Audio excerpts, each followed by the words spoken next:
Friends, და მოგესალმებით ვანო შოუ მთავარი იუმორისტული შოუ მთავარ არხზე ძალიან ბევრი თემა იყო ამ კვირაში და ვიწყებ რა თქმა უნდა აქტუალური თემით. წინა საახალწლოდ ქვეყანაში გუგუნებს ბიძინას სასამართლო აი კბილის პასტის რეკლამაში რომ ბოლო წინადადება თუ გახსოვთ აი მაგალითად რეკომენდირებულად ესე იწავა რეკომენდირებულად სოფლის ოპერატორის ასოციაციის მიერ ხო არის სწრაფად რომ ზუსტად აი ამ სისწრაფით დააჩქარა მთავრობამ ყველა პოლიტიკური სასამართლო პროცესი. ძალიან მონდომებულია თვითონ სასამართლო ჯაფარიძე ხაზარაძე წერეთელი ნიკა გვარამიას საქმეებზე ეთყობა ახალი წელი რომ ახლოვდება ხო ნუ რაღაცა ბიძინასაც რაღაცა საახალწლო საჩუქარს უბზადებენ კოცები ახალ წელს ხო უნდა რაღაცა საჩუქარი ხო უნდა მიართვა და თან თურმე გავიგე სეკრეტ სანტაში შოთაძეს ამოვიდა ბატონი ბიძინა და სასწრაფო წესით ჩალიჩობს რომ იქნება აი გვარამიას დაჭერა რომ აჩუქოს რამენაირად იმიტომ რაღაცნაირად აჩქარებს ამ ამბავს. ამათგან ისიც არ გამიკვირდება გიორგი გაბუნია ასაკთან შეუფერებელი ახალგაზრდა სხეულის უკანონო ტარებისთვის რომ დაიჭირონ. ყველაფერი შეიძლება ამათგან. მოკლედ თუ დაიჭირეს ნიკა გვარამია მამუკა ბადრის და წერეთელის თუ დახურეს მაგალითად მთავარი არხი ტv პირველი და ფორმულაც მაშინ არ ვიცი რა იქნება. არ ვიცი რა იქნება, რა ვიცი კრიტიკულ ინფორმაციას ალბათ ლიდერ TV-დან გავიგებთ. სოსო კავკავაშვილთან და გურამ არუთინაშვილთან ერთად, ალბათ მაქედან მოვისმენთ რაღაცა ესე გუშინ საქართველოს ეპატაჟურმა პრემიერ-მინისტრმა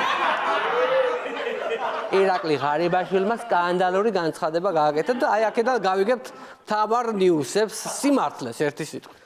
რამდენად უცნაურად არ უნდა ჟღერდეს დაჭერების დაუფარავის სურვილის და მედიაზე ზეწოლის პარალელურად ოცნება ალაპარაკდა შერიგებაზე. სალომე ზურაბიშვილმა განაცხადა რომ ქვეყანაში უნდა დაიწყოს საყოველთაო შერიგების პროცესიო. კობახიძემ გამოეხმაურა ამ წინადადებაზე და განაცხადა რომ დატოვოსო ყველა ლიდერმა ოპოზიციონერმა ლიდერმა პარტიაო და ზოგადად პოლიტიკიდან წავიდნენ და მოინანიონო თან დანაშაულიო და ჩვენო შეურიგდებითო პრობლემა არ არისო.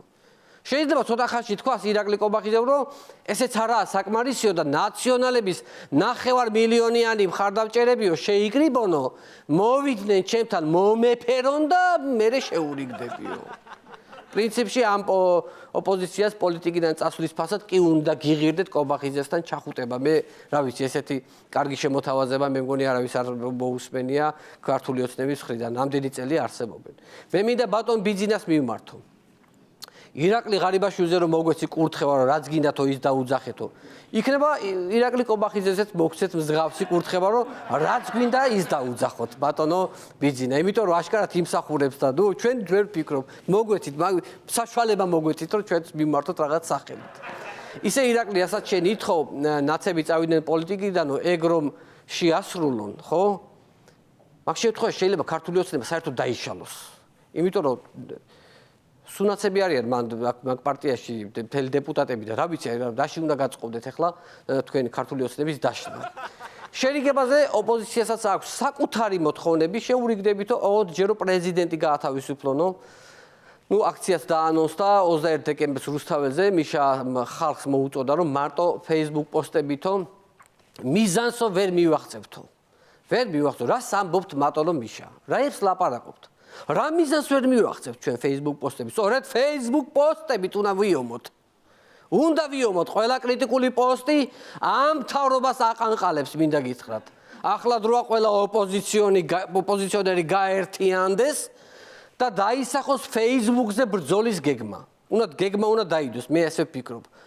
ყველამ ყოველ დღე უნდა დააწეროს 3 კრიტიკული პოსტი ამ მთავრობაზე და ყველა რომ ესე ერთდროულად შეესება Facebook-ს მე იცით რა იქნება? მე აუცილებლად რაღაც მოხდება. ნუ გეშინიათ ხალხო, ყველას ვერ დაგბლოკავენ. ნუ შეგეშინდებათ ბანის დადების, უნდა ვიბრძოლოთ ბოლომდე, უკანასკნელ კომენტარამდე. მოთაგვა იქნება დაუნდობელი. ჩემი აზრით უნდა შეისვენოს ოპოზიციამ. ხო, უნდა შევისვენოთ, მოვიკრიბოთ ძალები და ერთიანად შევუტიოთ 2024 წელს. თქვენ შეაშინებთ ოპოზიციას ვერანაირად. თქვენი 12 წლიანი მმართველობის კი არა, დიდი თურქობის არ შეგშინებიათ ჩვენ ხალხს. არაბების 300 წლიანი ბატონობა გადავაგდეთ და თქვენ შეგვაშინებთ, როგორ გეკადრებათ. 2024-ში ვერ გაგიშვებთ? მომდევნო 4 წელიწადში მოგიღებთ ბოლოს. 21-ში ვერ მოგერევით? 22-ში დაგამარცხებთ. ეს წლები არ გეგონოთ, უკვე საუკუნეებზე გელაპარაკებით, მე თვითონ და უცილებლად რაღაც იქნება. მე ვფიქრობ, რომ რაღაც იქნება. მე რომ ვაკვირდები ოპოზიცია მოქმედებს გომელაურის სტრატეგიით, წელს ვერ შევცვლით მთავრობას, მომავალ წელს შევცვლით. მომავალ წელს ვერ შევცვლით, იმის მომდევნო წელს შევცვლით, რა პრობლემაა რა? სად გაიქცევიან? სად გაიქცევიან? რა ვქნა გომელაურზე რომ ვიხურე, ხო იცინოდით გულიანად და ახლა გაიცინოს ერთხელ გომელაურმაც ხო შეიძლება, კაცო რა დააშავა იმ კაცმა ახლა. კარგად ხითხითებდით მაშინ ესებუაზე. თბილისის მერს საერთოდ არ აინტერესებს ეს შერიგების ამბები. რამდენიმე დღის წინ საახალწლო ნაძვისხე ანთო საზეიმო ვითარებაში ბატონმა კახიმ, რომ დავაკვირდი ნაძვისხე ძალიან შევსებულია. ბიუჯეტის ფულით ტოტების დამატების შემდეგ ნაძვისხე არის საკმაოდ გასუქებული. ეხლა მთლად ქუთაისის მერია იოსებ ხახალეიშვილი ვით არ არის, მაგრამ საშუალო სტატისტიკური ქოცის შინოვნიკივით კი გამოიყურება. ფაქტიურად შეიძლება ითქვას, რომ ეს იტალიური მილიონიანი ნაძვისხე უკვე ქართულია. შეიძლება ქართული იყოს, იმიტომ რომ მხოლოდ ფესვი და ხერხემალი აქვს იტალიური. თავიდან ხო კახიმ ფესვი და ხერხემალი დაგვიდგა და მე შემოაშენება. მე მოფენიან და ქართული ტოტებით რა, ერთი სიტყვით. გილოცავთ მეგობრებო, უპრეცედენტო შემთხვევა ჰიბრიდულ მეურნეობაში, კახი კალაძე გახდა პირველი ადამიანი, რომელმაც მილანურ ნაძვისხეზე ქართული აკაცია დაამყნო. და ძალიან კარგი მისასალმებელი ამბავია. თბილისის მერმა ასევე მოგვახარა, რომ თბილისის მერია საახალწლო ღონისძიებებში 3.5 მილიონ ლარს დახარჯავსო. საღოლ კახის. სახში იციან ამდენსო ხარჯო, ა? ჯიმი, ეს მაგარი ვარიანტი ეს. ეს ის ვარიანტი შერო თქვი, წინა კვირას ხო თქვი, ეს იმაზე სახში იციან აქ რო ხარ და ამაზე ახლა ესე ამ იციან რო ხარჯო სახში. გადაუბადოთ წინა კვირის რა. ვაგრძელებ თემას სპორტსმენები და ქართული პოლიტიკა. რამდენიმე დღის წინ გაიმართა კალათბურთის ფედერაციის პრეზიდენტის არჩევნები, რომელშიც გაიმარჯვა ვიქტორ სანიკიძემ. საქმე იმაშია, რომ მარტო ვიქტორ სანიკიძე მონაწილეობდა არჩევნებში. ფაქტიურად ეს ინფორმაცია ასე შეიძლება გავაჟღეროთ. ვიქტორ სანიკიძემ საკუთარი თავი დაამარცხა და კალათბურთის ფედერაციის პრეზიდენტი გახდა. ბრძოლა დაძაბული იყო, მაგრამ თვითონ ვიქტორის კანდიდატურა იმდენად ძლიერი იყო, რომ მას თავისი თავი კონკურენციას ვერ გაუწევდა. მიუხედავად ამისა, მაინც დემოკრატიულ გარემოში ჩატარდა არჩევნები. ვიქტორ სანიკიძემ თავის თავს აჯობა და თავისმა თავმა თავის თავს არჩევნებში გამარჯვება მიულოცა. ესეთი დემოკრატიული წესით ტარდება ჩვენთან ესეთი არჩევნები, რომელიც ეხება სპორტს. არჩევნების შემდეგ ძალიან რთული მდგომარეობაა რეგიონების საკრებულოებში. კოცებს უმრავლესობა სადაც არ აქვთ. ამასთან დაკავშირებით სუში გაიხსნა ილუზიონისტების დეპარტამენტი. ეს ილუზიონისტები ოპოზიციონერ დეპუტატებს აქრობენ და მერე აჩენენ უკვე შეცვლილი პოლიტიკური ორიენტაციით. აი მაგალითად დმანიში ნაცების დეპუტატი გააქრეს და 3 დღის მერე გააჩინეს ოღონდ ქოცად. ფაქტიურად სუსის პოლიტიკური magic show გვაქვს მოწყობილი რეგიონში. აი ამიტომ არის კარგი ერთპარტიული მმართველობა ძვირფასო მეგობრებო. აბა ეხლა წარმოიდგინეთ მრავალპარტიული მმართველობა რომ იყოს. გაიგე მერე ვინ გიტაცებს? რა იცი ვინ გიტაცებს? ახლა იცი რომ ოცნება გიტაცებს და ბოლო-ბოლო შეძლებულ პარტიაში ხვდები მე მიხდი? რა უნდა დეპუტატი რო ხარ, შეეგუები ბედს და იქ რა იცი ვინ გიტაცებს? 1000-ნაირი პარტია როცაა და დაწყნარებულად იცი რომ დიდარი პარტიაა ქართულოზე და კაი ბედ ქვეშ ხარ. მოკლედ რომ ვთქვათ, მოტაცებული დეპუტატებიდან კარგ მამლუქებს ზრდიან ქოცები. მოიტაცებენ საკრებულოს რომელიმე დეპუტატს, მიიყვანენ სუსის მაღალ ჩინოსანთან, ესეც შეათვალიერებს ეს. შეათვალიერებს ესე, ამ დეპუტატს ესე შეაჯანჯღარებს. ბიჭი ძალიან მომწონს სიტყვის. საკრებულოში ისეთ სკამზე დაგვსო, რომ მისი ბადალი ქვეყანაზე არ იყოს.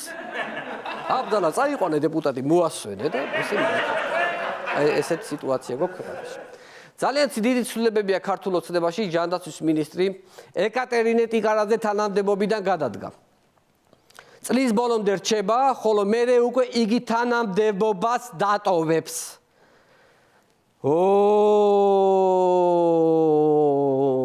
დიდი ამბებია მოსალოდნელი.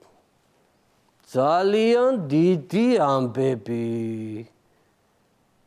არა, ტიკარაძეც არ უხდება ეს წინადად ესეთი ინტონაცია არ უხდება. ნუ ტიკარაძე წავიდა რა უყვარს. წავიდა რა. ახლა მიდის ჯელობა ვინ იქნება მომდევნო ჯანდაცვის მინისტრი.